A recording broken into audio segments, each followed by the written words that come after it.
Você ouve agora o IPOcast, o podcast semanal do IPO Brasil. Já chamava Bernoulli? De onde veio o nome? Não, porque o esse Bernoulli nome nem é existia. importante também, né, Ventura? Sim. O que tinha de Bernoulli nessa época era que a gente, no ITA, eu estudei algumas curvas que eram dos irmãos Bernoulli, né?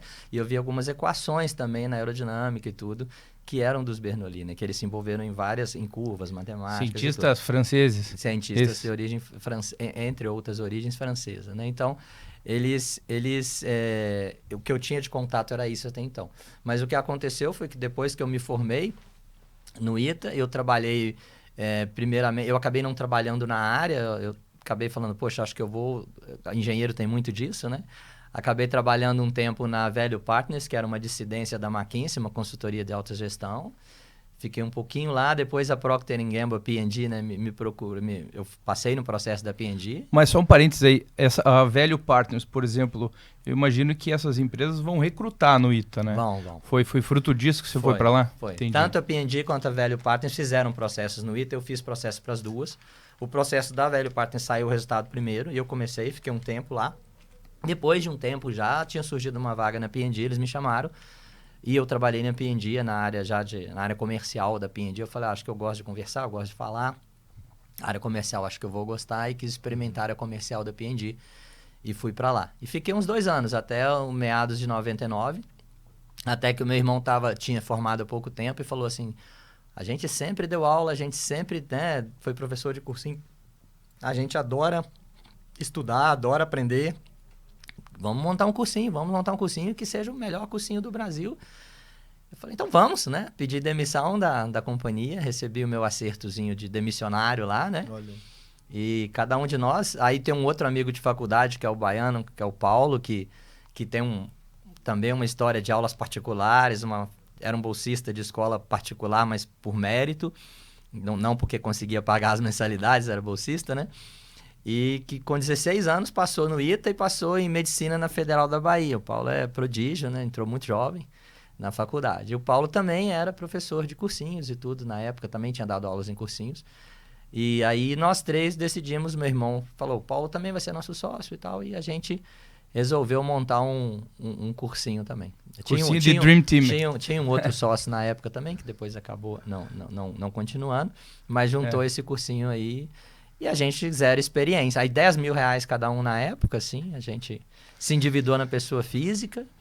A gente não sabia o que era um business plan, nem em português, nem em inglês, né, que era um plano de negócio.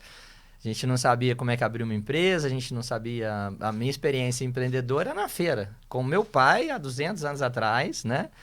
Então, assim, não sabia como é que faz um fluxo de caixa, como é que você faz cenários, não sabia nada disso, mas... meio assim, destemidamente, falando, vamos lá, a gente tem uma proposta boa, pegamos uns 200 mil emprestados de pessoa física, a 4% ao mês. Vixe. Né, e fomos só, os credores falaram assim, ó, me paga o juro todo mês, né, só para mostrar que vocês estão vivos, né, sinal de vida, né, manda uns 4% todo mês. E a gente encarou, falando, vamos começar, e todo mundo entrou nessa. E como é que começa um business desse? Porque foi se não me engano aqui, 23 anos atrás? Foi isso? No ano de 99, o primeiro ano letivo foi em 2000. Tá.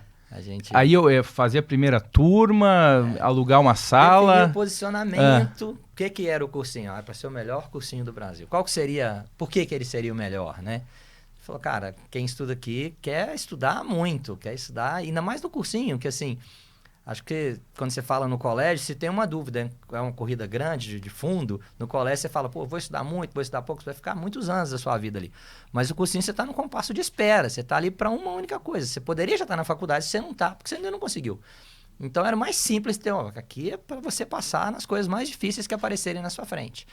E a gente gostava de estudar, a gente falou, deve ter mais uns malucos como nós por aí que gostam de estudar, nem que seja pouca gente, mas fazer um cursinho pequeno, né? E a gente pôs aula no sábado, que na época não era comum lá em Belo Horizonte, a gente pôs aula no sábado. Todo sábado à tarde tinha prova, né? Era comum os alunos fazerem outros cursinhos, assim, aula até sexta e um simulado semestral. O nosso aluno fazia aula até sábado e um simulado semanal. Chegava em casa no sábado à noite, né?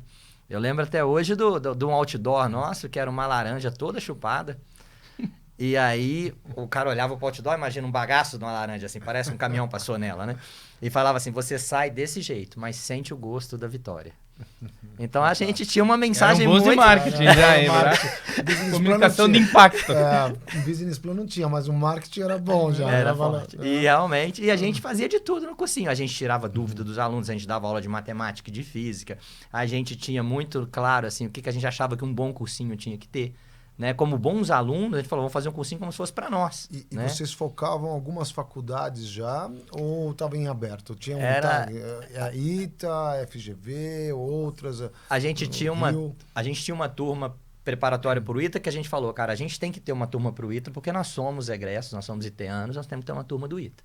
Mas nunca foi assim, isso vai ter um monte de aluno, porque assim, são poucos malucos como nós que topam estudar para uma turma do ITA. É muito puxado, é o extremo. Então, a gente sabia que aquilo não ia ser o volume nosso. Mas a gente tinha outra turma em geral que era para o UFMG, primordialmente. Você tinha alguns outros vestibulares em Belo Horizonte, que era Ciências Médicas, e alguns outros até pelo... Né, quem quisesse fazer a USP ou outros vestibulares, Unicamp. Então, a gente sempre focava nesses vestibulares bastante difíceis. Tinha muita carga horária, muito conteúdo, procurava ter professores excelentes, né? Mas ali é engraçado, porque assim, a gente não sabia... Se a gente soubesse o tanto que era difícil, eu falo isso assim, eu não teria começado. A ignorância é uma bênção, assim. Eu acho que não saber que era impossível, entre aspas, né? Fez a gente seguir. Não deixe de escutar os outros episódios do YPOcast, disponível em todas as plataformas de streaming.